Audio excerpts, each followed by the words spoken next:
그러므로 이제 그리스도 예수 안에 있는 사람들은 정죄를 받지 않습니다.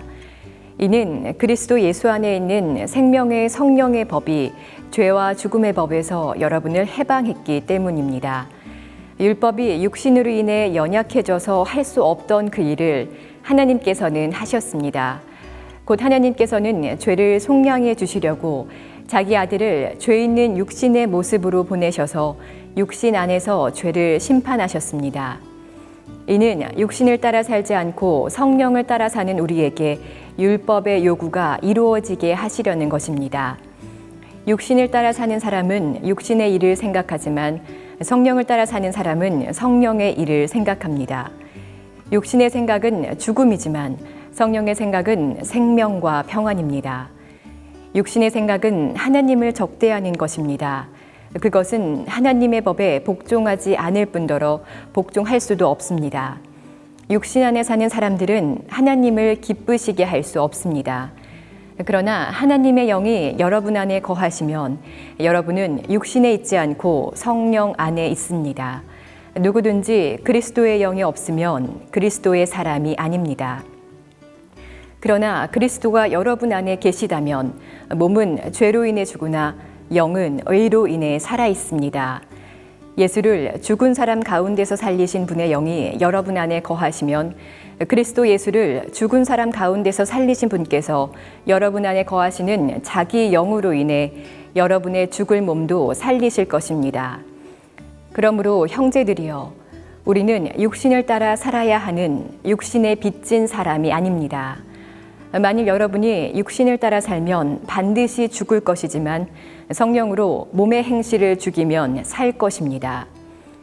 누구든지 하나님의 영으로 인도를 받는 사람들은 하나님의 아들들입니다. 여러분은 다시 두려움에 이르게 하는 종의 영을 받지 않고 양자의 영을 받았습니다. 우리는 그 영으로 아바 아버지라고 부릅니다. 성령은 친히 우리의 영과 더불어 우리가 하나님의 자녀임을 증언합니다. 우리가 자녀이면 또한 상속자입니다. 우리가 그리스도와 함께 영광을 받기 위해 그분과 더불어 고난을 받으면 우리는 하나님의 상속자여 그리스도와 함께 상속자가 됩니다. 현재의 고난은 앞으로 우리에게 나타날 영광과 좋게 비교할 수 없다고 생각합니다. 피조물은 하나님의 아들들이 나타나기를 고대하고 있습니다. 피조물이 허무한 데 굴복하게 된 것은 자신의 뜻이 아니라 오직 굴복하게 하시는 분으로 인한 것입니다. 그러나 피조물도 소망 가운데 있으니 이는 피조물 자신도 썩어짐의 종로로 타는 데서 벗어나 하나님의 자녀가 누릴 영광의 자유에 이를 것이기 때문입니다. 우리는 모든 피조물이 지금까지 함께 탄식하며 함께 해산의 고통을 겪고 있다는 것을 알고 있습니다.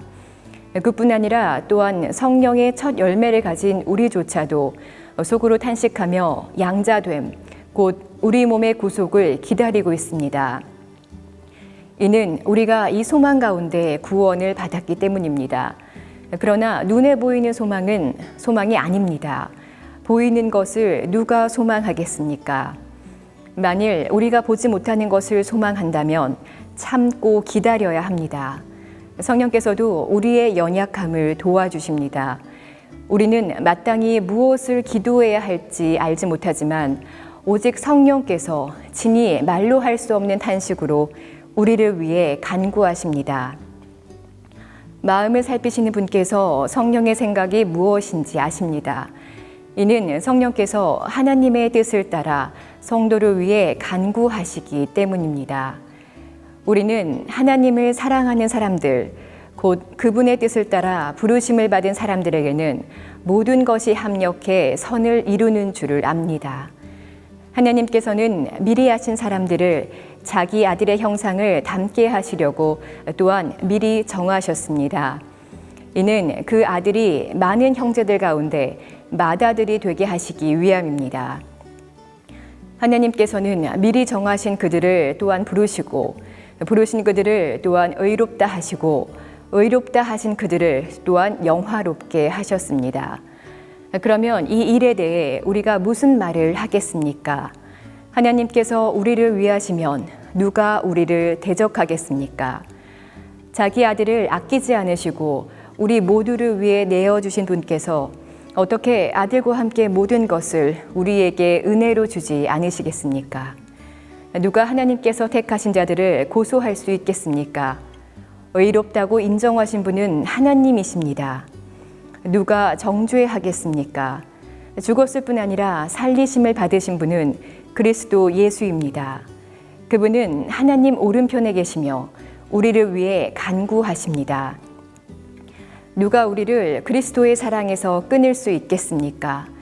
환난이나 곤고나 핍박이나 배고픔이나 헐벗음이나 위험이나 가리겠습니까? 기록되기를 우리가 종일 주를 위해 죽임을 당하며 도살할 양같이 여김을 받았다라고 한 것과 같습니다. 그러나 이 모든 일에 우리를 사랑하시는 분으로 인해 우리가 넉넉히 이깁니다. 나는 확신합니다. 죽음이나 생명도 전사들이나 악마들도 현재일이나 장래일이나 어떤 능력도 높음이나 깊음이나 다른 어떤 피조물도 그리스도 예수 우리 주 안에 있는 하나님의 사랑에서 우리를 끊을 수 없습니다.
뉴저지 온누리교회 성도님들 안녕하세요.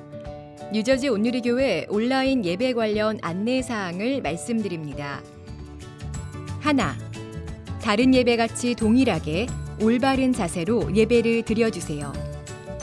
침대나 소파에서 나오셔서 지금 이곳이 예배당이라는 거룩한 마음과 자세를 갖춰주세요. 둘, 모든 예배 순서에 적극적으로 참여해주세요. 찬양, 축복, 말씀 봉독, 설교, 헌금, 축도까지 모든 예배 순서 하나하나 정성을 다해 참여해주세요. 셋, 예배 중 음식물 섭취는 삼가주세요. 넷, 모든 전자기기의 전원을 꺼주세요. 집에서 혼자 드리는 예배이기에 휴대폰 사용에 대한 유혹이 커질 수 있습니다. 그러나 그럴수록 예배에 온전히 집중하는 것이 필요합니다. 특히 이메일, 소셜미디어 확인 및 뉴스 검색 등 예배로부터 우리의 시선을 빼앗을 수 있는 다른 행동들을 지양해주세요. 다섯, 준비하신 헌금을 저희 손으로 직접 드릴 순 없지만 교회 홈페이지를 통해 집에서도 온라인으로 어렵지 않게 헌금을 드릴 수 있습니다. 자세한 정보는 뉴저지 온누리교회 홈페이지를 확인해주세요. 무엇보다 잊지 말아야 할 것은 우리가 신령과 진정으로 예배를 드릴 때 하나님께서 임재해 주신다는 것입니다.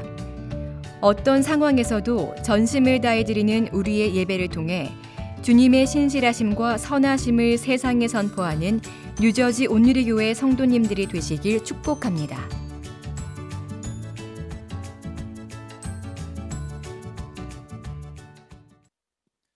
할렐루야, 좋은 주일입니다. 우리가 온전히 주님을 예배하며 나아갈 때 놀라운 은혜와 사랑이 우리에게 임하게 될 줄로 믿습니다. 우리 다 함께 주님께 감사와 영광의 박수를 먼저 올려드리며 우리 살아계신 주님을 찬양하며 나아가겠습니다. 할렐루야.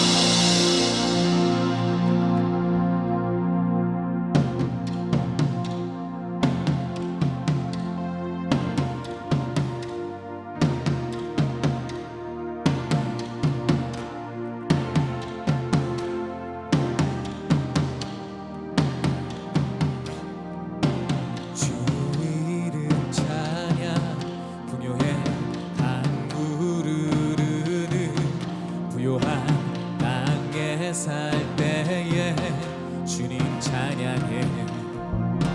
주 이름 찬양, 주 이름 찬양. 거치는 광야와 같은 인생을 걸어갈 때도 주님 찬양해. 모든 축복 주신 주님 찬양하리.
모든 축복 주신 주님 찬양하리.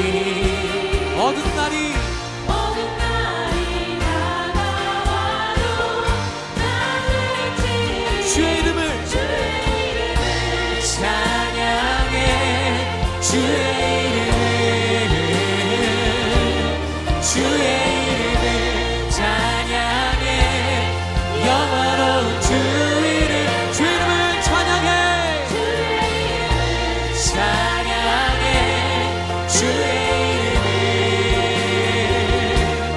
주의 이름을 찬양해. 영화로운 주 이름 주님은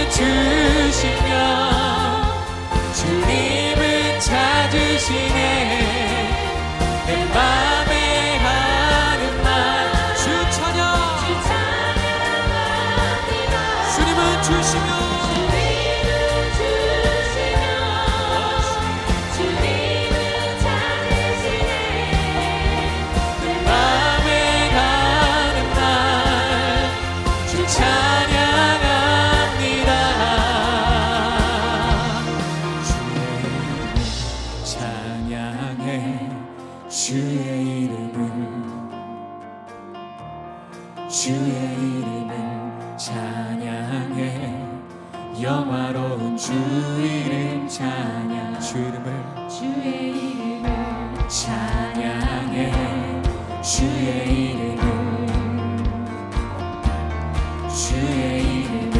찬양해 영화로운 주 이름 목소리 높여 찬양. 주의 이름을 찬양해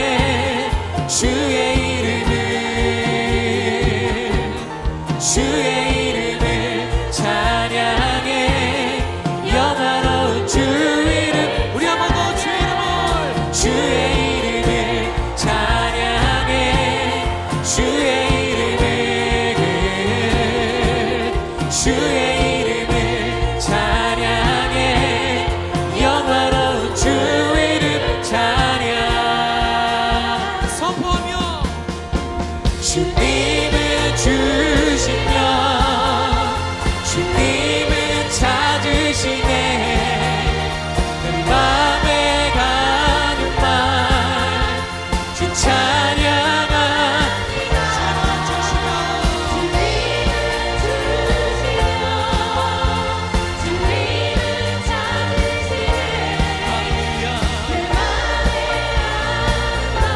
우리 한 번 더 전심으로 선포합시다.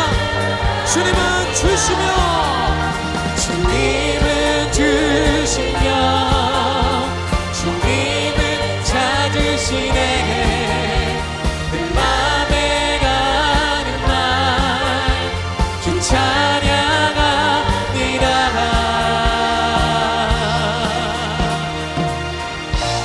할렐루야 오 할렐루야 주님은 주시며 주님은 찾으시며 우리에게 역사하시는 분이십니다. 주의 이름을 찬양해 주의 이름을 주의 이름을 찬양해 영화로운 우리 한 번 더 심령으로 고백합시다. 주의 이름을 찬양해 주의 이름을 주님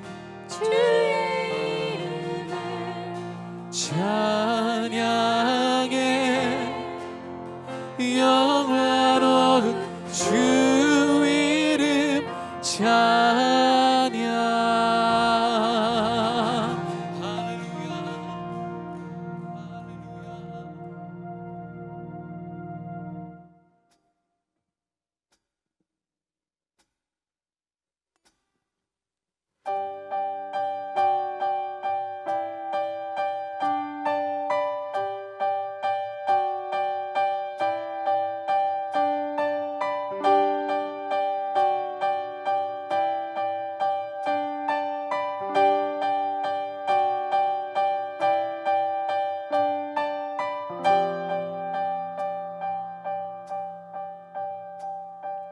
빈들의 마른 풀같이 시들은 나의 영혼 주님의 허락한 성령 간절히 기다리네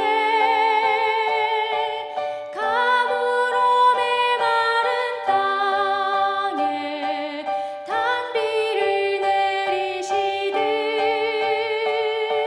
성령의 단비를 부어 새 생명 주옵소서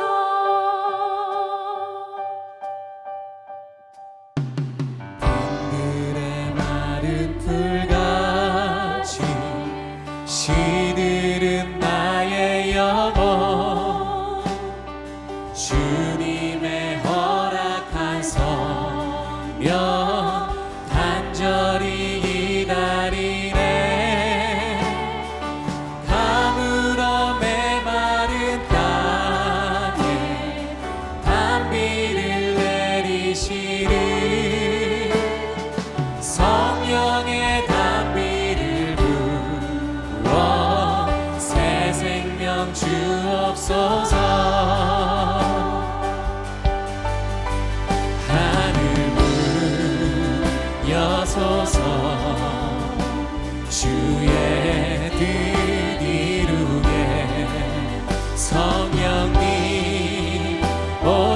오소서 이 땅에 영원히 하늘문 여소서 주의 뜻 이루게 성령님 오소서 이 땅에 영원히 절 따라 우도를 내려 조목이 무성하니 갈급한 내 심령 위 성령을 부소서 성령을 부소서 가물어 메마른 땅에 단비를 내리시리 성령의 단비를 부어 새 생명 주옵소서. 우리 다 함께 선포합시다. 하늘 문 여소서 주의 뜻 이루게 성령님 오소서 이 땅에 영원히 하늘 문 여소서 주의 뜻 이루게 성령님 오소서 이 땅에 우리 두 손을 높이 들고 기도합시다. 이 시간 주님 하늘문을 열어주시고 성령의 담비가 우리의 인생 가운데 부어지게 하여 주옵소서. 성령 하나님 오시옵소서. 말씀으로 임하여 주옵소서. 우리 함께 기도합시다.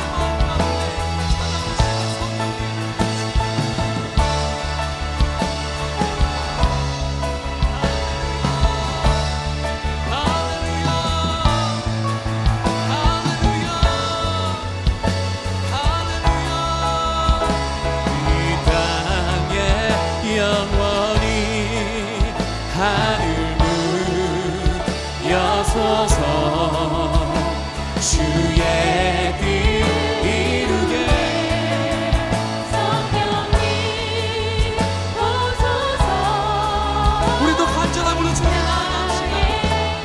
하늘문 여소서 주의 뜻 이루게 성령님 오소서 이 땅 우리 한번 더 선포하며 하늘문 여소서 주의 뜻 이루게 성령님 오소서. 이 시간 우리에게 은혜를 허락하시는 하나님 우리가 찬양합니다. 은혜로다 주의 은혜 한량없는 주의 은혜로라 주의 은혜 변함없는 신실하신 주의 은혜로다 주의 은혜 한량없는 주님의 그대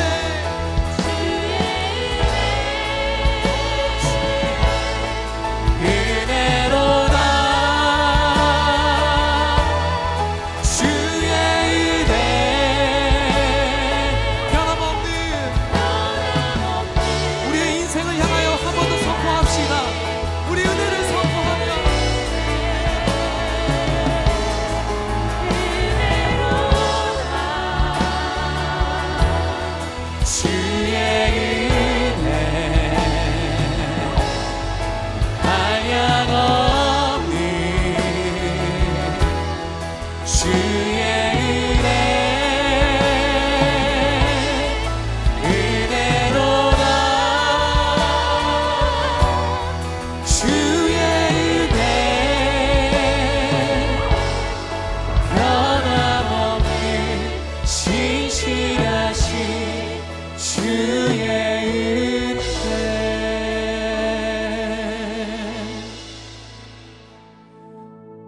하나님, 이 시간 주님의 은혜가 있음을 선포합니다.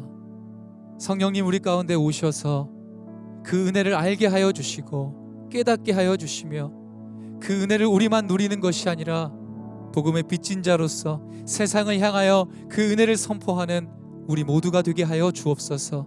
신령과 진정으로 예배하는 이 시간 하나님 기름 부어 주시고 주의 말씀을 통하여 우리의 심령이 변화되는 바로 은혜의 현장이 되게 하여 주시옵소서.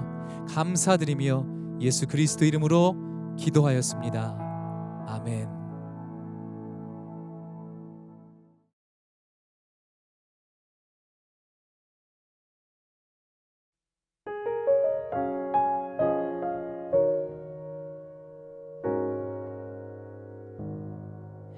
주 부르심 따라 예수 이름 부르며 나의 인생을 드렸네. 사람들이 이해 못하고 결과 어떠하든지 주만 따라가기 원했네. 이제와 돌이켜보니 그저 부끄러울 뿐 모두 다 주의 은혜라.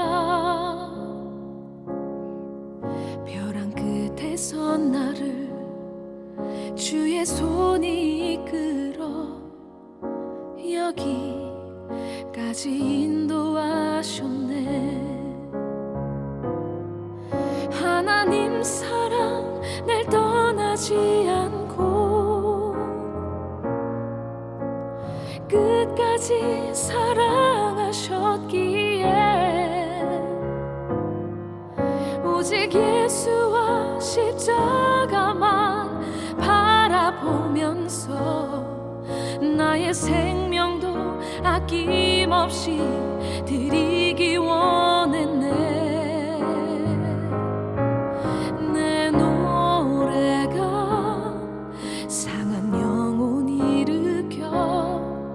다시 살게 하는 노래가 되기. 주 배울 때 착한 일꾼이라 칭찬받기 나 원하네. 내 노래가 상한 영혼 일으켜 다시 살게 하는 노래가 되기. 주 배울 때 착한 일꾼이라 칭찬받기 나 원하네.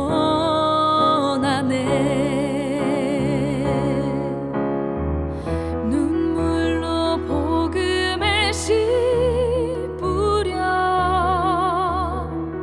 기쁨에 담거두리.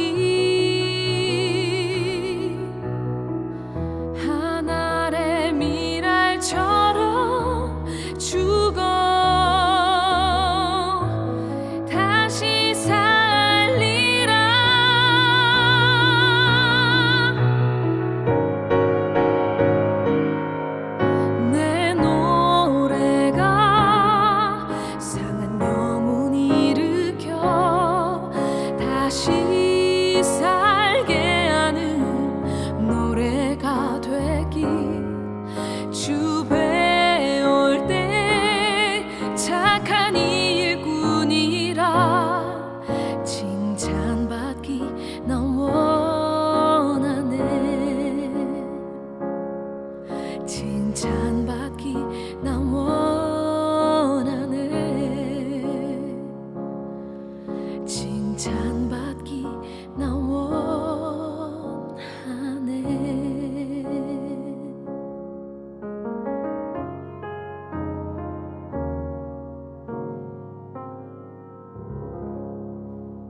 할렐루야. 우리 하나님 앞에 감사와 찬양의 박수를 올려드리겠습니다. 할렐루야.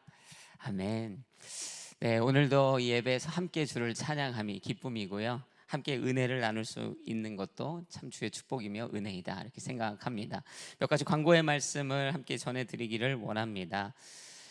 이 뉴저지 온누리교회 예배에 아마 오늘 지금 온라인으로 드리고 있지만 또 처음 참여하신 분들이 계실 거라 생각되어지고요. 또 기존에 다니셨지만 아직 등록하지 않으신 분들도 계실 텐데요. 온라인이라고 우리가 새가족 등록 못하는 것이 아닙니다. 여러분이 홀백TV 그 유튜브 채널의 주일 예배 밑에 설명란에 보시면 여러분이 신청할 수 있는 링크가 있습니다. 그곳에 신청하셔서 팔로우 해주시면 저희가 교회의 가족으로 함께 같이 환영하고 교제하고 등록할 수 있는 것을 도와드리도록 하겠습니다. 다음 광고는 우리 생명의 삶 구매인데요. 우리 항상 말씀으로 시작하는 교회 공동체 아니겠습니까? 9월 달도 여러분 꼭 잊지 말고 생선 구매해 주시고요. 이제 수모임도 시작하기 때문에 함께 같이 더욱더 말씀에 열심 내셨으면 좋겠습니다. 다음 광고는요. 돌아오는 이제 9월 1일 화요일 새벽부터 다시 이 예배당에서 새벽 예배가 드려지게 됩니다. 꼭 기억하셨다가 이제 2주간 온라인이었기 때문에 조금 혼동하실 수 있을 것 같아서 강조해서 광고 드리는 거예요. 이제 월요일 지나고 화요일부터 새벽에 이곳에서 동일하게 새벽 예배가 드려집니다. 그래서 기억하셨다 참여해 주시고요. 수요 성령 집회도 돌아오는 수요일부터 저녁 7시 반에 바로 이곳에서 함께 예배가 드려지게 됩니다. 사전 신청은 없고요. 여러분들이 함께 같이 오시면 예배하고 하나님께 영광 올려드릴 수 있게 될 줄로 믿습니다. 또 중요한 광고 하나 드리는데요. 여러분 대학 청년부가 홀리스타를 영상으로 하고 있지 않습니까? 홀리스타는 우리의 영혼을 우리의 마음을 건강하게 하는 예배인데요. 그것으로 끝날 것이 아니라 제가 해보니까 심신영 이래서 우리의 마음과 우리의 육신과 우리의 영혼이 다 건강해야겠다 이런 생각이 들더라고요. 그래서 이름하여 심신영 프로젝트를 시작합니다. 뭐냐면요, 기존과 같이 홀리스타 예배를 드리는데 그 전에 홈 트레이닝이라고 하죠. 이렇게 집에서 맨손으로 할 수 있는 운동 영상을 대학 청년부 분들과 함께 제작했습니다. 그래서 6시 30분부터 틀어지게 되고요. 운동, 타바타 계열 혹은 코어 여러 가지 운동들을 이제 하게 되고 한 10분 정도 운동하고 나면 잠시 쉬었다가 바로 예배 영상이 나오고요. 그 홀리스타 예배 영상 이후에 개인이 기도할 수 있도록 기도 시간이 음악이 나오게 되고 그 이후에 위와 샤인으로 나누어져서 말씀을 나누는 것이죠. 여러분 많이 광고해 주시고 여러분들 이왕 하는 거 육신과 마음과 영혼을 건강하게 하는 이 심신영 프로젝트를 꼭 같이 열심으로 참여해 주시기를 바라고요. 주변에 광고 많이 해주셨으면 좋겠습니다. 다음 광고는 가을 학기 순장 스쿨인데요. 지난주에 이어서 이번 주도 진행하게 됩니다. 여러분 기억하셨다가 화요일 저녁 8시까지 모든 순장님들, 리더십들 함께 참여해 주시기를 부탁을 드립니다. 굿 사마리탄 프로젝트 그래서 광고하고 있습니다. 여러분 주보나 또 여러분 홈페이지에 광고를 참고하셔서 우리 교회 안에 도움이 필요한 분들을 찾으시고 함께 도움의 손길을 나눌 수 있었으면 좋겠습니다. 또 중요한 광고인데요. 우리 에스라 프로젝트 성경 필사죠. 지금 내셔야 되는 분들이 꽤 있습니다. 아마 이 성경 필사 내시면서 다시 써오라는 판정을 받아서 굉장히 마음이 이렇게 어려워하시는 형제자매님들도 있는데요. 그러나 아직 시간이 있기 때문에 조금 더 열심을 내서 이번 주에 꼭 제출해 주시기를 부탁을 드립니다. 새가족 4주 과정이 끝나서 등반하시는 분들이 있는데요. 최은주 자매님, 샌드라 킴 환영하고 축복합니다. 마지막으로 교회에 축복된 소식이 있었어요. 어제였는데요. 두 커플이 결혼했습니다. 위에서 오승민 자매 있는데요. 우리 오승민 자매님이 크리스 펑크 형제님과 함께 같이 가정을 꾸리셨어요. 저도 어제 같이 다녀왔는데 보실 때 여러분 축복해 주시고요. 또 샤인의 김영빈 자매님께서 박정준 형제님과 토요일에 결혼하셨습니다. 여러분 보실 때 축복해 주시기를 부탁을 드립니다. 네, 그 외의 광고는 또 여러분 페이스북 페이지나 주보를 참고해 주시기를 부탁드립니다. 이제 하나님의 말씀을 함께 같이 보기 원합니다. 오늘 하나님께서 우리 가운데 주시는 말씀 로마서 8장 14절부터 17절까지의 말씀입니다. 로마서 8장 14절부터 17절을 저와 여러분이 한 절씩 교독하겠습니다. 누구든지 하나님의 영으로 인도를 받는 사람들은 하나님의 아들들입니다. 여러분은 다시 두려움에 이르게 하는 종의 영을 받지 않고 양자의 영을 받았습니다. 우리는 그 영으로 아바 아버지라고 부릅니다. 성령은 친히 우리의 영과 더불어 우리가 하나님의 자녀임을 증언합니다. 같이 읽습니다. 우리가 자녀이면 또한 상속자입니다. 우리가 그리스도와 함께 영광을 받기 위해 그분과 더불어 고난을 받으면 우리는 하나님의 상속자요 그리스도와 함께 상속자가 됩니다. 아멘. 아멘. 오늘도 하나님께서 주시는 이 말씀 붙들고 우리 아빠가 누군지 알아? 라는 이 제목으로 함께 같이 하나님의 말씀의 은혜와 도전을 나누기를 원합니다. 여러분, 이 말씀을 함께 나누며 앞서 저를 한번 따라해 보셨으면 좋겠습니다. 하나님께서 나를 입양하셨습니다. 다시 한번 제가 얘기해 볼 테니까 한번 따라해 보세요. 하나님께서 나를 입양하셨습니다. 아멘. 여러분, 하나님께서 저와 여러분을 하나님의 자녀로 삼으셨죠. 방금 읽었던 본문 14절에 보면 누구든지 하나님의 영으로 인도를 받는 사람들은 하나님의 아들들입니다. 자녀들이라 선언됩니다. 여러분, 하나님의 자녀됨의 기쁨을 풍성히 누리는 저와 여러분이 되어야 할 줄로 믿습니다. 여러분, 입양이 무엇인가?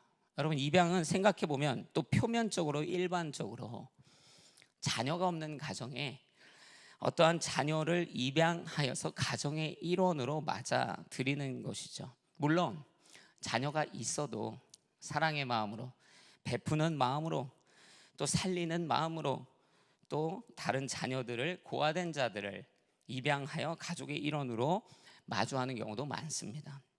이렇게 생각해 보면 입양은 일반적으로 또 표면적으로 가족이 아닌 사람을 가족의 구성원으로 맞아들이는 것이기 때문에 선행이라는 범주로 보여지게 됩니다. 그냥 우리가 일상의 눈으로 봤을 때 굉장히 잘하는 일인 것이죠. 그러나 모든 입양이 다 좋은 것만은 아닙니다. 입양이 좋은 예도 있어요. 제가 찾아보니까 입양받은 사람들이 얼마나 많겠습니까? 그리고 입양받은 사람 중에 유명한 사람들도 많이 있어요. 그러다 보니까 고 스티브 잡스라는 이 인물도, 유명한 인물도 입양되었던 사람이죠. 그런 유명한 사업가고 엔지니어입니다. 그리고 우리가 잘 알다시피 아주 유명한 회사와 제품들을 만들어냈던 영향력 있는 사람입니다. 그의 사생활이 잘 알려지지 않았지만 아마 2005년쯤이라고 알려져 있어요. 그가 스탠포드 대학에서 졸업식 연설을 하는 와중에 본인이 입양되었다는 것을 밝히게 되죠. 공식적으로.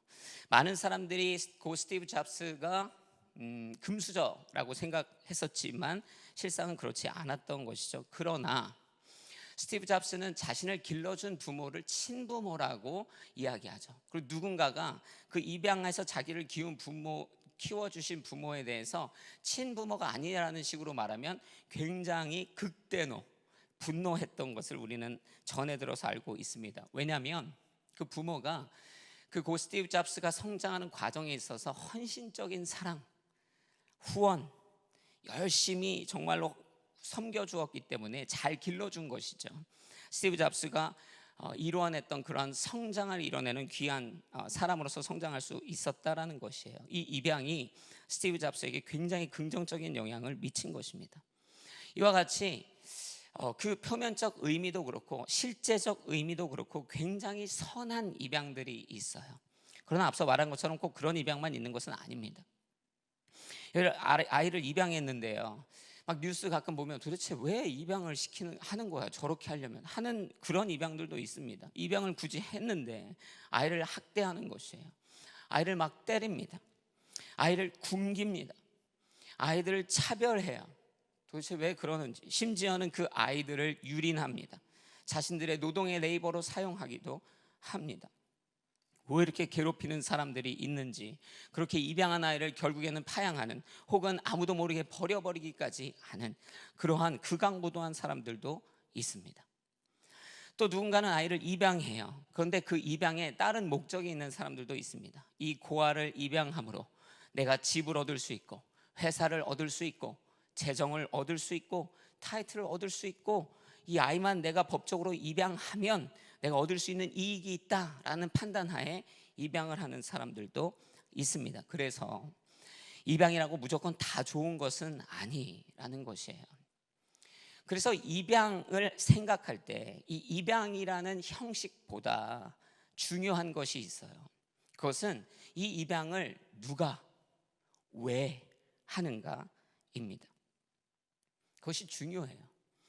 여러분, 바울이요, 오늘 이 성경 말씀의 기록을 통해 우리에게 선언하는 것이 무엇입니까? 우리 모두는 하나님께 입양되어 하나님의 양자가 되어진, 하나님의 자녀가 되어진 사람들이다 라고 말하고 있는 것이죠. 하나님의 아들 되었다, 예수 그리스도의 자녀가 되었다 선언되어지는 것이죠. 얼마나 큰 축복인지 모릅니다. 아까 앞서 말한 것처럼 입양에는 누가 왜 입양하는지가 중요하다고 했잖아요. 근데 오늘 바울의 말을 따르면 하나님께서 우리를 구원하기 위하여 입양하셨다라는 것이에요. 그러므로 이 입양이 얼마나 축복된 입양인가. 하나님이 우리를 양자를 삼으신 것이 정말 우리의 인생 가운데 누릴 수 있는 가장 큰 축복인 줄로 믿습니다. 그 의미가 무엇인지 조금 더 상세히 살펴보기를 원합니다. 바울이 당시를 살아내며 이 그레코 로만이라고 불려질 수 있는 이 시대를 살아내며 오늘 본문에 입양이라는 단어를 쓸 때, 즉 입양이라고 하는 개념에 대해서 이야기할 때, 당대에 그러면 입양은 어떠한 개념 가운데 이루어져 있는가, 이것을 잠시 살펴보면 오늘의 이 하나님이 우리를 입양하시는 것이 얼마나 큰 축복인지 더 알게 됩니다. 당시의 입양은요, 무조건 상속이라는 개념과 연결됩니다. 그러니까 입양한다는 것은 내가 가진 것을, 또 내 가정의 흐름을 상속할 상속자가 없기 때문에 그 상속자를 찾는 과정에서 일어나는 것이 입양인 거예요. 그러니까 당연히 자녀가 없는 사람이 입양하게 되어 있고, 혹은 상속할 만한 사람이 없는 사람들이 입양하게 되어 있습니다. 상속자를 찾아야 되니까요. 여러분, 그러다 보니까 이 자녀가 없는 자나 상속자가 필요 없는 자가, 상속자가 없는 자가 상속자를 찾기 위해 입양을 한다라고 하면 누구를 입양하겠습니까? 입양의 대상자가 누구입니까? 여러분의 것을 이제 넘겨줘야 되는 거예요. 유업과 기업으로 남겨줘야 되는 거예요. 그 입양한 사람한테. 그러니 입양하는 대상은 당연히 가까운 친인척, 지인의 자녀 등등 그들과 관계가 굉장히 밀접한 사람들이 입양의 대상이 되었습니다. 상식적인 것이에요. 왜? 내 것을 상속할 사람을 찾아 입양하는 것이기 때문에 그냥 갑자기 이 사람 저 사람, 알지 못하는 사람, 친하지 않은 사람, 그들을 입양하는 경우는 상식선에 맞지 않는 것이에요. 내 것을 왜 남에게 주겠느냐. 여러분, 당대에 그럼에도 불구하고 외지인, 내가 알지 못하는 사람, 관계가 없는 사람에게, 또 혹은 노예에게 그들을 입양하여 상속하는 것이 불법은 아니었습니다. 그러나 당대의 기록을 찾아보면 이 자녀가 있음에도 불구하고, 혹은 자녀가 없을 때 상속자를 위해서 외지인이나, 즉 관계가 없는 사람이나 노예를 입양하여 그들을 자신의 가정의 상속자로 삼는 것은 뉴스에 날 만한 뉴스거리였습니다. 사람들은 그런 사람들을 미친 사람이라고 불렀습니다. 아무에게나 입양해서 자신이 가진 것을 상속하지 않는 것이에요. 그것이 상식입니다. 더불어 외인이나, 즉 외지인이나 노예에게 그렇게 한다는 것은 말도 안 되는 일이라는 것이에요. 상상할 수 없는 일. 그것이 당시 입양의 상황입니다. 이런 사실로 미뤄보면 앞서 말한 것처럼 바울이 하나님께서 우리를 입양하셨다라고 선언한 이것이 얼마나 큰 축복인지 다시 한번 생각하게 됩니다. 여러분, 로마서 6장 17절에 보면요, 이런 말씀의 기록이 있습니다. 그러나 하나님께 감사드립시다. 여러분이 전에는 죄의 종이었으나 이제는 여러분이 전에 받은 교훈의 본을 마음으로부터 순종함으로, 이렇게 말씀이 이어지죠. 무슨 말이에요? 같은 로마서 안에서 기록된 말입니다. 우리가 죄의 종이라는 거예요. 그 로마 교인들이 죄의 종이라는 것이에요. 더 나아가 이것을 확장하면요, 요한복음 8장 34절에 보면 이렇게 말씀이 기록되어 있죠. 예수께서 대답하셨습니다. 내가 진실로 너에게 말한다. 죄를 짓는 사람마다 죄의 종이다. 여러분, 로마 교인이든 사실은 유대 사람이든 우리 모두는 다 사실은 죄의 종이다라는 것이에요. 죄의 종은 무엇입니까? 죄의 노예라는 것이에요. 우리의 정체성은 죄의 노예된 인생입니다. 여러분, 그러면 다시 앞서 얘기한 로마의 입양의 이 상황을 보세요. 로마의 사람들이, 당대의 사람들이 입양할 때 어떻게 했다고요? 친인척들을 입양했다고요. 노예는 절대 입양의 대상이 될 수 없다고요.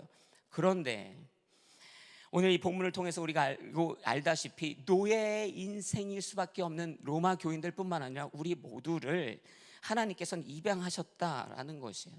당대 절대 있을 수 없는, 입양의 대상이라고 절대 컨시더 할 수 없는 그러한 노예, 그러한 종된 자들을 향하여 하나님께서 바울의 입술을 통해 선언해 주시는 거예요. 너희는 나의 자녀이다. 자격 없는 자에게 주어진 입양의 선언이죠. 그러니 얼마나 큰 축복입니까? 여러분 또 보세요. 자녀가 있는 사람들은 당대에 입양을 안 했겠죠. 앞서 말한 것처럼 뭐라 그랬어요? 자녀가 없어서 상속자가 없는 사람들이 입양한다 그랬잖아요. 당대 입양의 문화가. 그러니 자녀가 있는 사람들은 당연히 입양을 안 합니다. 상속자가 이미 있기 때문이에요. 이 관점을 영적으로 보면 하나님께서 그러면 자녀가 있는가? 있죠. 당대의 그 문화와 이해도 안에서 하나님의 선민, 먼저 선택받은 이 백성은 누구입니까? 하나님의 자녀된 백성이 누구입니까? 유대인들이었어요. 이스라엘 백성이었어요. 본인들도 그렇게 알고 있었어요. 영적인 의미가 바로 거기에 있었어요. 하나님은 firstborn, 이미 이스라엘 백성이라는 자녀가 있는 것이에요. 상속할 하나님 당신의 자녀들이 이스라엘 백성이라고 있는 것이죠. 그러나 자녀가 있는데 하나님께서 로마 교인들을 향하여, 모든 죄인들을 향하여 너희가 나의 자녀 되었다 선언하는 것이에요. 아니, 자녀가 있는데요, 여러분 다른 사람 입양해서 그 사람에게 똑같이 상속한다 그러면 지금도 아마 미친 사람이라고 할 거예요. 그러나 하나님이 이스라엘 백성을 선택하셨으나 거기서 멈추시는 것이 아니라 이방의 모든 이들을, 죄인된 모든 이들을 불러 당신의 자녀 삼아 주신 것이죠. 이 얼마나 큰 축복이냐는 거예요. 여러분 당시 이 글의 문맥 안에서 보면 이 글을 받는 1차적인 수신자가 누구입니까? 이방 교인이잖아요. 로마 교인들 아니겠습니까? 여러분 로마 교인들 엄밀히 따지면 하나님에게 친척이고 중요한 사람도 아니잖아요. 아까 앞서 뭐라 그랬다고요? 당대 입양의 문화는 상속과 연결되어 있기 때문에 친인척이나 지인이나 관계 있는 자들에게 주로 이루어졌다라고 했잖아요. 당연한 상식선에서. 근데 여러분 이방 교인, 외지 교인, 쉽게 말하면 유대인이 아닌 이 사람들은요, 테크니컬리 saying 친척도 아니에요. 가까운 지인도 아닙니다. 어떤 면에서 봐도 이 로마의 이 로마서를 받는 1차적인 수신자인 로마 교인들뿐만 아니라 우리 모두는 입양받아 마땅한 자격이 있는 사람들이 아닙니다. 오히려 절대 입양받을 수 없는 인생들이죠. 그러나 바울은 선언하는 것입니다. 하나님께서 이제 그 죄의 영이 아닌 하나님의 양자의 영으로 우리 가운데 부어주시사 우리가 하나님을 아바 아버지라 부르는 하나님의 자녀가 되는 놀라운 일을 이루어내셨다 선언하는 것이죠. 할렐루야. 여러분 있을 수도 없는 축복과 은혜가 일어난 것입니다. 절대 일어날 수 없을 것과 같은 우리의 상식과 문화의 상식과 이성의 상식을 훨씬 뛰어넘는 불가능한 일이 오늘 하나님의 우리를 향한 사랑으로 이루어진 것이죠. 여러분 한국에 이런 옛날 이야기가 있지 않습니까? 홍길동이라는 이야기. 거기 보면 물론 홍길동은 입양아는 아닙니다. 서자죠. 엄마가 다른. 그런데 그 홍길동이 이런 얘기를 합니다. 아버지를 아버지라 부르지 못하고 형을 형이라 부르지 못한다. 다시 말하면 자녀는 자녀인데 사실 자녀가 아닌 것 같은 인생을 산 것이에요. 여러분 하나님께서 오늘 바울을 통해 너희들은 내게 입양되었어, 나의 자녀야 라고 이야기할 때 이러한 입양은 아버지를 아버지라 부르지 못하고 형을 형이라 부르지 못하는 이러한 형태의 반쪽짜리 입양이 아니에요. 내가 너를 자녀로 삼았으나 상속은 이스라엘 백성에게만 하고 너희들에게는 천국을 상속하지 않겠다라고 하는 반쪽짜리 입양이 아닙니다. 하나님의 입양은요, 형식이 아닌 진심입니다. 하나님의 입양은 그냥 그럴듯한 형식에 담긴 것이 아니라 진짜 우리에게 상속하시고 우리를 살리시는 진심이 담긴 입양인 것입니다. 그러므로 여러분 세상에서 죄에 노예되고 선택받을 자격이 없는 믿음 안에서 어찌 보면 외인이요 이방인인 우리를 향하여 자녀라 불러주시는, 내 아들이라 불러주시는 그 하나님의 양자로 우리를 받아주시는 은혜와 축복을 인하여 찬양과 감사와 기쁨을 올려드려야 합니다. 당대도 그랬고 지금도 그랬고 이런 일이 일어난다면 세상은 미친 짓이다 선언하는 것이죠. 그러나 하나님은 좀 표현이 그렇지만 이렇게 미친 짓으로 보이는 일을 우리를 위해 준행하셨던 것이에요. 괜찮아, 너 내 아들이야, 너 내 딸이야. 다시 한번 선언합니다. 하나님의 우리를 입양함에 인하여 찬양과 감사와 기쁨을 올려드리는 예배자의 삶 되기를 주의 이름으로 축복합니다. 여러분, 두 번째 한번 저를 따라해 보시면 좋을 것 같아요. 하나님께서 자녀를 축복하십니다. 한 번 더 따라해 보시겠어요? 하나님께서 자녀를 축복하십니다. 아멘. 여러분, 오늘 본문 말씀의 16절에 보면 성령은 친히 우리의 영과 더불어 우리가 하나님의 자녀임을 증언합니다. 아멘.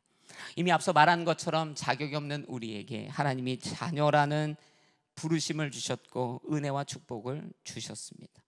여러분, 이 자녀됨의 사실을 믿으시고 그 자녀됨으로 얻어지는 하나님의 축복을 인하여 기뻐하는 저와 여러분이 되어야 할 줄로 믿습니다. 어릴 적 초등학교, 국민학교 다닐 때를 생각해 보면 수학여행이라 그러나요? 무슨 여행이라 그러는지 잘 기억도 안 나는 그 여행들을 막 초등학교 5학년, 6학년 갔던 기억이 있습니다. 막 그 조교들이 막 이렇게 공동체 훈련시키고 막 하잖아요. 굉장히 엄하게. 그러다 마지막 날 저녁 시간이 되면 캠파이어를 하는 것이죠. 캠파이어를 하면서 막 모아놓고 이런저런 레크레이션을 합니다. 그리고 나서 갑자기 어느 순간 분위기가 바뀌면서 앉혀놓고 무서웠던 조교들이 막 따뜻해지면서 한 얘기를 꺼냅니다. 무슨 얘기예요? 부모님에 대한 이야기죠. 엄마 아빠에 대한 이야기입니다. 엄마 아빠한테 막 편지 쓰라고 해요. 그러면서 편지를 쓰는데 그 불 앞에 앉아있는 아이들에게 막 편지를 쓰는데 계속 마이크를 대고 얘기합니다. 아버지가 얼마나 사랑하는지, 어머니가 얼마나 사랑하는지, 그분들이 얼마나 희생하고 헌신하는지, 그들이 얼마나 힘든지 막 얘기합니다. 그럼 아마 기억나시는 분들도 있을 거예요. 그러면요, 학생들이요 막 여기저기서 흑흑흑 느껴 울기 시작합니다. 아버지의 사랑, 어머니의 사랑을 생각하는 것이죠. 여러분, 이러한 감성을 경험하지 못하신 분들도 아마 있으실 것 같아서 모르겠어요. 그러나 아마 공감하시는 분들도 있겠죠. 항상 그랬어요. 마치 프로그램처럼 부모를 생각할 때 오는 감동이 있었죠. 여러분, 부모님을 생각하면, 엄마를 생각하면, 아빠를 생각하면, 그분들의 희생과 헌신과 노고와 그 공급을 생각하면 막 눈물이 흘러요. 감사함이 일어나죠. 그래서 아마 초등학교라는 그 어릴 적 시절을 돌이켜 봐도 부모를 생각하면 감동받고 눈물을 흘렸던 것 같기도 합니다. 제가 부모가 돼서 이제 벌써 5, 6년 이렇게 되어 보니까요, 부모의 마음이 조금 더 이해가 돼요. 감사함이 조금 더 커집니다. 아, 부모가 참 많은 희생과 사랑과 헌신을 해 주었구나. 그 부모가 나를 위하여 얼마나 눈물 흘리고 기도하며 기쁨과 행복과 감사함으로 함께 살아냈구나. 여러분, 미국에서 아마 유학생활하고 이민생활하면서 이런 경험들 해보신 분들도 많을 거예요. 저도 캐나다에서 어릴 적 16살에 넘어가서 유학생활하면서 고단한 삶의 순간들을 경험했던 것 같아요. 어릴 적 아마 캐나다 유학생활하면서 그렇게 생각했던 적도 있습니다. 나 혼자 다 했어. 얼마나 말도 안 되는 생각인지. 여러분, 재정이 없이 유학을 갔었기 때문에 처음부터 녹록하지 않은 유학생활이었습니다. 굉장히 힘들었어요. 1불 50하는 피자와 1불 50하는 그 콜라캔을 사서 끼니를 해결하고 사는 것이 아니라 그마저도 돈이 아까워, 돈이 겁나 하지 못하고 지냈던 순간들이었습니다. 1시간 거리는 무조건 걸어 다녔던 그런 시절들입니다. 한 시절에는 단돈 5불이 없어서 제가 가지고 있던, 당시에 배우고 있었던 악기들을 다 벼룩시장에 급하게 내놔 그날 다 싼 가격에 처분해 그 달에 살 돈을 마련했던 시간들도 있습니다. 그렇게 살아내면서 그 생활비와 학비들을 간간히 보내주시는 그 부모님에 대한 분노와 불평과 이 마음들이 있었습니다. 아니, 왜 나는 이렇게 힘들게 유학생활 하는 거야? 내 주변의 유학생들은 저렇게 부모가 돈을 잘 보내주는데 나는 왜 이런 거야? 그런 생각을 했던 때가 있습니다. 얼마나 어린 마음이었는지 몰라요. 그렇게 10년을 넘는 세월 동안의 유학생활을 하고 한국에 돌아왔을 때 비로소 상황을 인지했습니다. 우리의 부모와 우리의 가정의 상황이 얼마나 어려웠는지를 보게 된 것이죠. 20대 후반이 되어서야 한국으로 돌아와 그 상황을 보면서 부모님께 너무 죄송했고 미안했고 감사했습니다. 이렇게 힘들었는데 나에게 돈을 보냈던 것이구나. 이렇게 어려웠는데 아껴가며 보내고 빚져가며 보냈던 것이구나. 이렇게 힘들었는데 나에게 이렇게 희생을 해 주셨구나. 여러분, 우리 부모님이, 또 여러분의 많은 부모님들이, 또 일반에 이 알려진 이 사랑의 부모님들이 도대체 왜 이렇게 했겠는가? 자신들도 힘들고 어려운데 왜 과거에 그렇게 했으며 현재도 그렇게 하고 있으며 왜 미래도 그렇게 여전히 숨이 있는 한 그렇게 하고 있는가? 왜 이렇게 사랑하고 희생하고 헌신하는가? 답은 간단합니다. 많은 답을 댈 수도 있겠지만 그러나 이것이 가장 선명한 답입니다. 저와 여러분이 우리의 부모님의 자녀이기 때문이에요. 우리가 아들이고 우리가 딸이기 때문입니다. 그분이 우리 아버지고 그분이 우리 어머니고 우리가 그분의 자녀 되었기 때문이에요. 그래서 자녀를 향한 부모의 사랑이 우리 가운데 그토록 형언할 수 없는 크기로 임하여졌던 것이죠. 한국에 내리사랑이라는 말이 있습니다. 그러고 보니까 제가 하율이에게 사랑을 막 쏟아부어요. 제 딸에게. 그러면서 알게 되는 것이에요. 부모가 자녀를 자녀이기 때문에 사랑하는 놀라운 사랑이 있구나. 여러분, 말씀에 이사야서 53장 6절 초반을 보면요, 이런 말씀이 있어요. 우리는 모두 양처럼 길을 잃고 제각각 자기 길로 흩어져 가버렸지만, 여러분, 이게 우리입니다. 제각각 자기 길로 흩어져 가는 인생이에요. 내 뜻대로, 내 마음대로, 내 생각대로. 하나님 앞에 도무지 자녀라 부름받을 수 있는 자격이 없어요. 우리는 죄에 빠진 존재들이에요. 죄의 노예와 같은 인생들이에요. 그런데 하나님께서 우리를 자녀라 불러주셨다라는 것이에요. 그 영으로 인하여 우리가 비로소 하나님을 감히 아바 아버지, 아빠 아버지라고 부를 수 있는 놀라운 자녀의 권세를 누리게 된 것이에요. 이제 우리는 하나님과 아버지와 자녀의 관계가 되었습니다. 부자 부녀의 관계가 된 것이죠.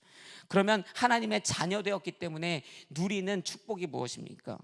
다 볼 수 없지만 몇 가지가 있어요. 시편 2편 7절부터 9절의 말씀을 보면요, 이런 말씀이 있죠. 내가 이제 여호와의 율례를 선포하리라.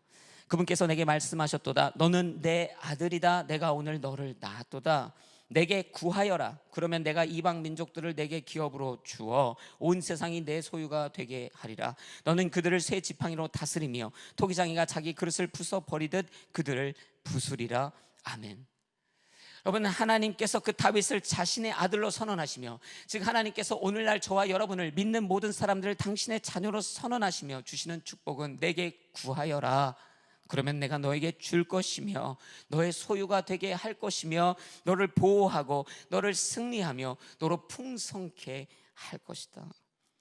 마치 우리 부모님이 자녀를 위해 사랑과 헌신으로 쏟아내는 것처럼 그러한 축복들이 임하여진다는 것이죠. 하나님과 우리가 이제 아버지와 자녀가 되었을 때 시편 8편 3절 4절에 보세요. 주의 손가락으로 만드신 주의 하늘과 주께서 달아놓으신 달과 별들을 생각해 봅니다. 사람이 무엇이기에 주께서 이렇게 마음을 쓰시며 인자가 과연 무엇이기에 이토록 돌봐주십니까? 아멘. 우리가 하나님의 자녀이기에, 우리가 하나님의 피조물이기에 하나님께서 하늘의 해와 달과 별을 우리의 일상에 누리는 축복을 주실 뿐만 아니라 우리를 그 마음에 담으시사 돌보신다라는 것이에요. 우리가 그분의 자녀이기 때문에. 더 나아가 여러분, 결정적으로 하나님 아버지가 세상의 아버지, 세상의 부모와 다른 부분이 뭔지 아십니까? 우리 하나님은 우리가 당신의 자녀 되었기 때문에 어떠한 축복을 주시는가? 죄에서 자유하게 하시고 영원한 구원을 누리게 하십니다. 독생자 예수 그리스도를 보내시면서까지 우리의 죄에서의 자유함과 영원한 구원을 완성해 주셨다라는 것이에요. 여러분, 이것을 기억하십시오. 하나님은요, 저와 여러분이 하나님의 자녀 되었기 때문에 자유케 하시고 공급하시고 구원하신다라는 사실이에요. 이것이 하나님의 자녀가 누리는 축복입니다. 그러므로 여러분, 하나님 앞에 앞서 말한 것처럼 감사하고 찬양하고 높여드리는 인생을 살아야 돼요. 그러나 조금 더 상세해 보면 우리가 지녀야 될 태도, 이 한 가지를 기억해야 합니다. 여러분, 아이가 아빠에게 선물을 받을 때, 부모에게 선물을 받을 때 고맙습니다 하는 것을 배우게 됩니다. 배우고 나서 일정 기간 부모가 아이에게 뭘 주면요, 고맙습니다, 고맙습니다 얘기합니다. 그런데 아이가 익숙해지기 시작해요. 어느 날 용돈을 받고 도움을 받기 시작하는데 그냥 가져가기 시작합니다. 나중에는 막 낚아채듯 가져가기 시작합니다. 나중에 맨날 이러죠. 우리도 했던 얘기요, 저도 했던 얘기입니다. 아빠 돈 줘, 엄마 돈 줘. 그럼 엄마 아빠가 이렇게 주다가도 어느 날 그런 얘기 합니다. 아빠가, 너는 뭐 나한테 돈 맡겨놨냐? 아빠는 뭐 땅 파서 돈 나오는 줄 알아? 내가 뭐 돈 나오는 기계냐? 여러분, 주는 게 아까워서 그런 것은 아닐 것이에요. 그런데 이렇게 묻고 있는 것이죠. 받아가는 너에게, 자녀에게 묻는 것이에요. 너의 감사는 어디 있느냐? 이 특권과 은혜를 누리는 데 있어서 너의 태도는 도대체 왜 이런 것이냐? 여러분, 자녀에게 당연한 듯 주어지는 아버지와 어머니의 그 사랑과 희생과 헌신은요, 그냥 당연하게 주어지는 것이 아닙니다. 거기에는 부모의 열심과 노력과 땀이 있는 것이잖아요. 당연한 것은 없어요. 여러분, 그러므로 자녀가 되어서 하나님이 부어주시는 이 놀라운 축복을 받아 누리는 우리가 보여야 할 합당한 태도가 있습니다. 자녀가 되어서 이러한 하나님이 주시는 축복의 권세를 누리고 있다면 여러분, 하나님 앞에 충분히 감사하셔야 됩니다.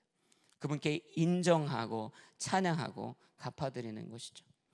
여러분, 기억하세요. 자녀가요, 부모를 통해 누리는 것은 당연한 것이 아닙니다. 우리가 하나님을 통해 누리는 것 또한 당연한 것이 아닙니다. 우리를 향한 그 놀라우신 사랑을 강도 같은 자세로 빼앗지 마세요. 부모의 사랑이 당연하다 여기며 강도가 되어 그분들이 내게 주는, 자녀에게 주는 그 특권을 강도질하지 마십시오. 성경에 나오는 탕자처럼. 그래서 이렇게 여러분에게 선언하고 싶어요. 여러분, 탕자가 되지 마시고요, 효자가 되십시오. 그저 자녀 되었으니까 뺏고 또 뺏고 축복 받아서 나는 모르겠으니 떠나겠습니다. 하나님이 주신 자녀의 권세를 강도질해서 떠나가는 인생이 아니라 그 은혜에 감사하여 주 앞에 귀하고 복된 자녀가 되는 효자의 인생이 귀한 인생이죠. 탕자가 되지 말고 효자가 되는 인생 되기를 도전하고 축복합니다. 마지막으로 저를 따라해 보셨으면 좋겠어요. 세 번째입니다. 하나님의 자녀는 의무를 감당해야 합니다. 다시 한번 따라해 보겠습니다. 하나님의 자녀는 의무를 감당해야 합니다. 아멘. 여러분, 17절에 오늘 본문의 말씀을 보니까요, 우리가 자녀이면 또한 상속자입니다. 우리가 그리스도와 함께 영광을 받기 위해 그분과 더불어 고난을 받으면 우리는 하나님의 상속자요 그리스도와 함께 상속자가 됩니다. 아멘. 여러분, 우리는 자녀되었고 자녀는 곧 상속자다라는 이야기를 합니다. 그리고 이 상속은 그리스도와 함께 영광받기 위함이며 그리스도와 더불어 고난 가운데 있기 위함이다라고 이야기합니다. 갈라디아서 3장 29절에도 보면 만일 여러분이 그리스도께 속한 사람이면 마지막에 뭐라고 합니까? 약속에 따른 상속자입니다. 디도서 3장 6절부터 7절도 보면, 특별히 7절의 말씀에 보면 마지막에 뭐라고 합니까? 소망을 따라 상속자들이 되게 하려는 것이다 얘기하죠. 여러분, 다시 이야기합니다. 우리는 하나님 앞에 자격 없으나 입양되었고 하나님의 자녀가 되었습니다. 자녀가 되었다는 것은 상속자가 되었다는 것입니다. 그러면 무엇을 상속받는가? 여러분, 두 가지로 기억하시면 돼요. 자녀는 특권을 상속받고 또한 자녀는 의무도 상속받습니다. 여러분, 제자들을 생각해 보면요, 제자들은 사실 예수 그리스도 만나기 전에, 예수 그리스도 만나 그 이후에 성령 받아 하나님의 제자와 같은 또 자녀된 인생으로 저와 여러분 같이 입양되기 전에 그들의 인생을 보면 사실 별 볼 일 없는 인생들도 꽤 많습니다. 특별할 것 없는 인생이죠. 일반적인 인생이죠. 그러나 예수님을 만났습니다. 예수님과 함께 살았습니다. 예수님을 배우고 믿었습니다. 성령을 경험합니다. 그리고 사명을 받습니다. 사도직으로 직분을 감당하는 하나님의 양자가 되었습니다.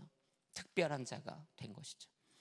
여러분, 베드로의 경우를 보세요. 갈라디아서 2장 9절에 보니까요, 이런 기록이 있어요. 서두에 기둥같이 여김받는 야고보와 게바와 요한은, 이렇게 얘기합니다. 여기서 게바는 베드로죠. 베드로는 예수 그리스도의 사도가 되고 예수 그리스도의 양자가 된 자녀 같은 삶으로 누리는 인생을 살 때 뭐냐면, 초대교회 사람들이 베드로는 초대교회 기둥과도 같은 사람이야 라고 인식되었다라는 거예요. 여기는 나름의 영광이 있습니다. 특권이 있는 거예요. 하나님의 자녀가 됐기 때문에 이 베드로가 누리는 영광이 있었습니다. 또 바울의 경우는 어때요?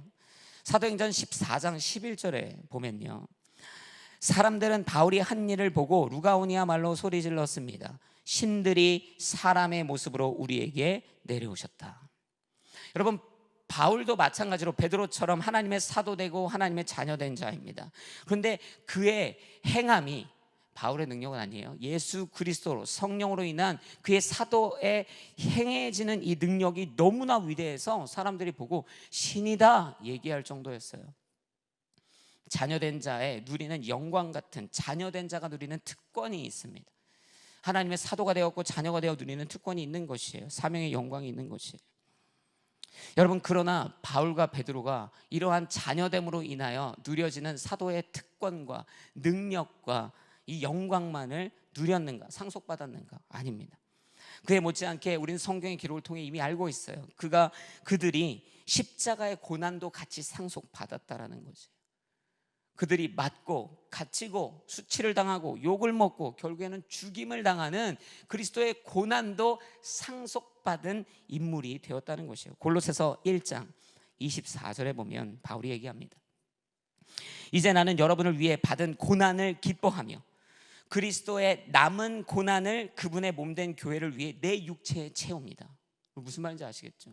그 고난, 여전히 그리스도의 그 남은 고난을 내 것으로 상속하겠습니다. 내 육체에 채우겠습니다. 내가 그 고난도 내가 받겠습니다. 그거 상속받겠다는 거예요. 디모데후서 1장 8절에 보면 그러므로 너는 우리 주에 대해 증언하는 일이나 주를 위해 내가 죄수된 것을 부끄러워하지 말고 하나님의 능력으로 복음을 위해 고난을 받으라. 하나님의 영광만, 특권만 자녀됐기 때문에 누리는 것이 아니라, 그 축복만 누리는 것이 아니라 이 복음의 고난도 함께 상속받으라라는 것이에요. 베드로는 뭐 가만히 있었겠습니까? 베드로전서 4장 13절 14절에 보면 이렇게 얘기하죠. 오히려 여러분이 그리스도의 고난에 참여하게 된 것을 기뻐하십시오. 이는 그분의 영광이 나타낼 때 여러분이 크게 기뻐하고 즐거워하게 하려는 것입니다. 여러분이 그리스도의 이름으로 인해 모욕을 당하면 여러분은 복 있는 사람들입니다. 그리스도를 위해 영광만 받을 것이 아닌 것이에요. 여러분, 우리는 하나님께 입양되어 자녀된 자들입니다. 자녀된 자들은 당연히 누리는 특권이 있습니다. 축복과 은혜가 있습니다. 영광이 있습니다. 그러나 십자가의 고난도 같이 상속받는 것이에요. 상속은요, 영광만이 아닌 사명과 고난이라는 것을 반드시 알아야 합니다. 자녀됐기 때문에 나는 상속자가 됐고 상속자가 됐으니까 좋은 것만 받고 도망가야지가 아니라는 것이에요. 영광도 받았으면 고난도 함께 상속받아야 합니다. 그러므로 예수님이 말씀하십니다. 마태복음 16장 24절입니다. 함께 같이 마태복음 16장 24절의 말씀 함께 읽어보기 원합니다. 혹시 준비되어 있나요? 네, 제가 읽어드리도록 하겠습니다. 마태복음 16장 24절에 그때 예수께서 제자들에게 말씀하셨습니다. 누구든지 나를 따르려거든 자기를 부인하고 자기 십자가를 지고 따라야 한다. 아멘. 여러분, 하나님의 자녀가 된다는 것은 이런 의미라는 것이에요. 그냥 내가 누릴 것만 누린다는 것이 절대 아닙니다. 즐거운 것만 선택적으로 누리는 것이 아닌 것이에요. 특권만을 상속받는 것이 아니라는 것이에요. 내가 반드시 감당해야 될 사명과 그 고난을 환영하여 상속받겠다는 것이에요. 여러분, 성경의 기록에 돌아온 탕자의 이야기를 기억하십니까? 아버지와 두 아들이 있습니다. 한 자녀는요, 그 자녀로서 누리는 특권, 그 상속을 강도짓하듯 아버지에게 뺐습니다. 아버지 돌아가시면 줄 거잖아요. 미리 좀 주셔야겠습니다. 강도짓하듯 그거 빼앗아서 도망가 버립니다. 의무는 자녀로서의 의무는 관심이 없어요. 남겨진 아들은 뭐 합니까? 도망가진 않는데 그 의무를 지킵니다. 그 아버지가 읽어놓은 그 일들, 가정의 유업들을 지켜나갑니다. 여러분은 어떤 자녀입니까? 어떤 상속자입니까? 사실 이 두 자녀 다 부족한 상속자입니다. 여러분, 하나는 어떻게 했어요? 상속의 특권을 강도짓하듯, 옳은 방법이 아니에요. 옳은 자세가 아니에요. 빼앗아서 도망쳤습니다. 강도 같은 자녀였던 것이에요. 특권만 가지고 난 가겠다 하고 도망간 거예요. 언뜻 보면 남아서 의무를 감당한, 자녀로서의 의무를 상속한 이 장자는 잘한 것 같잖아요. 근데 아니에요. 나중에 동생이 돌아오고 나서 아버지에게 나에게는 왜 이렇게밖에 안 해주십니까? 하는 이 모습을 통해서 뭐예요? 이 의무를 자원과 기쁨으로 한 것이 아니라 불만이 가득한 상태로 상속의 의무를 지켰다라는 것을 알게 돼요.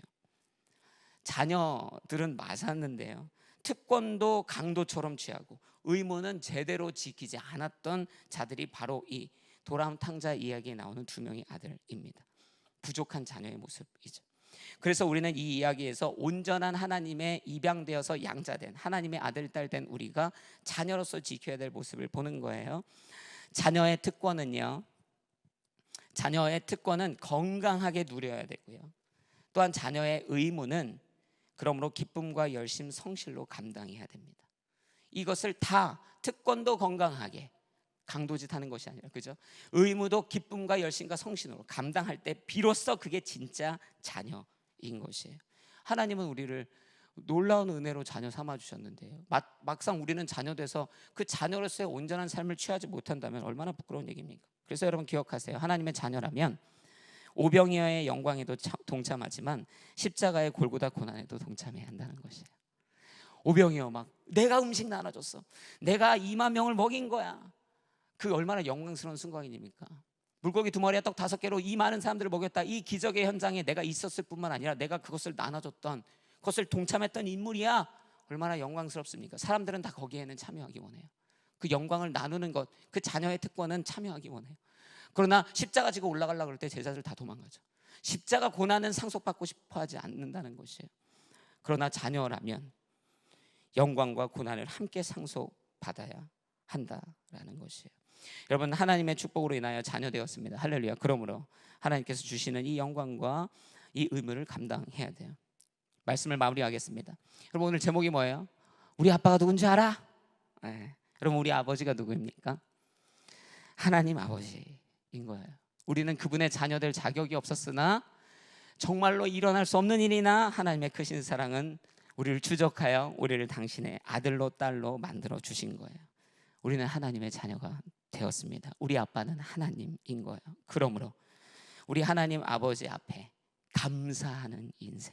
왜? 우리를 자녀로 삼아 주셨으니까. 우리 아버지 되신 주님 앞에 자녀 되었기 때문에 어떻게 해요? 특권을 기쁘게 건강하게 누리는 인생.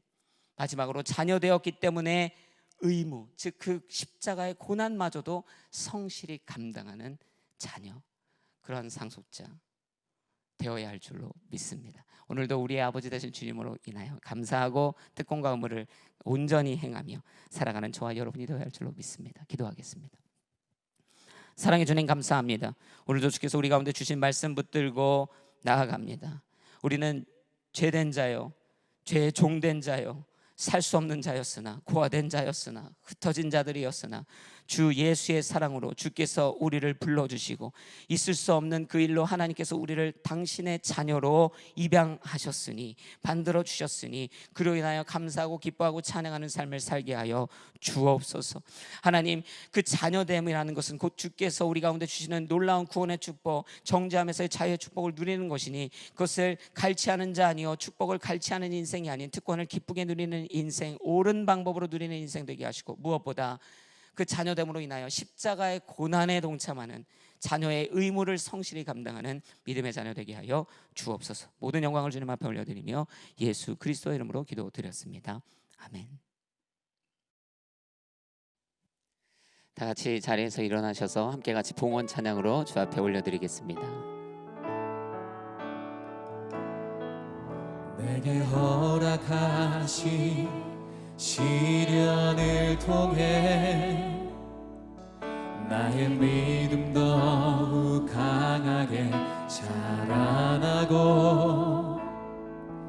험한 산과 골짜기 지나는 동안 주께 더 가까이 나를 이끄시네. 내가 겪는 시험이 어렵고 힘겨워도 내 주님보다 크지 않네. 내 앞에 바다가 갈라지지 않으며 주가 나로 바다 위 함께하리.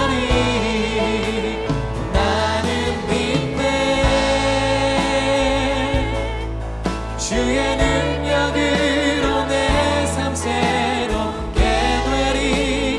나는 믿네.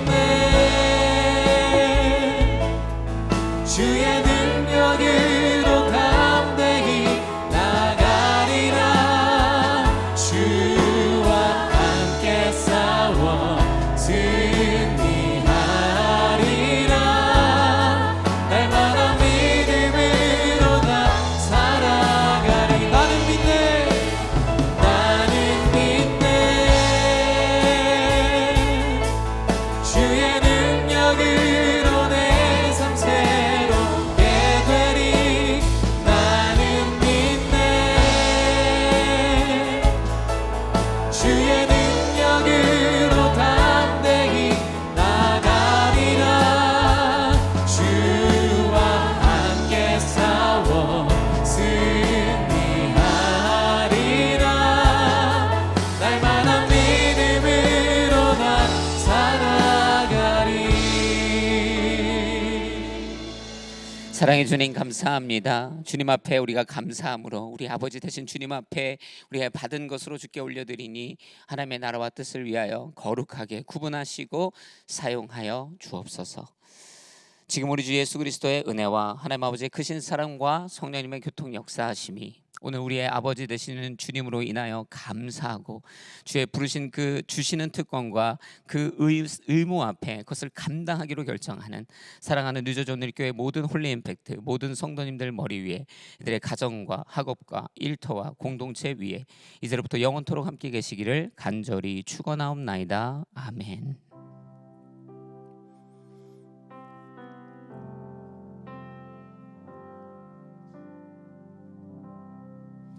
할렐루야. 우리 예배 받은 주님 앞에 감사와 찬양의 박수 올려드리겠습니다. 네, 예배를 마쳤고요. 다음 주에 이 예배당에서 함께 예배 드리도록 하겠습니다.